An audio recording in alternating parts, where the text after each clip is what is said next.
Bismillahirrahmanirrahim। حضرت ابو ہریرہ رضی اللہ تعالیٰ عنہ روایت کرتے ہیں کہ اللہ کے نبی صلی اللہ علیہ وآلہ وسلم نے ارشاد فرمایا، المؤمن القوی خیر احب الی اللہ من المؤمن الضعیف۔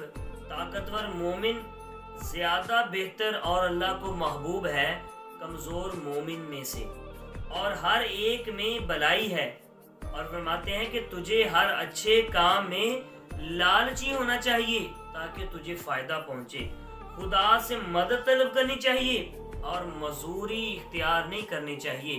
اگر کسی کام میں تجھے نقصان ہو یا صدمہ پہنچے تو یہ نہ کہہ کہ اگر میں یہ کام ایسے کر لیتا تو ایسے ہو جاتا، اور بلکہ یوں کہا کر کہ خدا نے ہی مقدر میں ایسے لکھا تھا، جو چاہیے کرتا، مجھ سے یہ کام ہو کر ہی رہنا تھا۔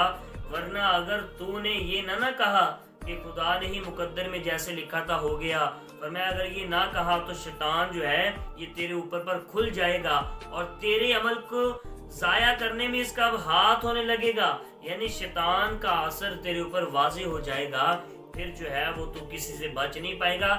تو ایک بات تو یہاں سے ثابت ہو گئی کہ انسان کو ہر اچھے کام میں لالچ کرنا چاہیے، فاستبقوا الخیرات، نیکیوں میں آگے بڑھنا چاہیے، اور جب تک بندہ نیکیوں میں لالچ نہیں کرے گا آگے نہیں بڑھے گا۔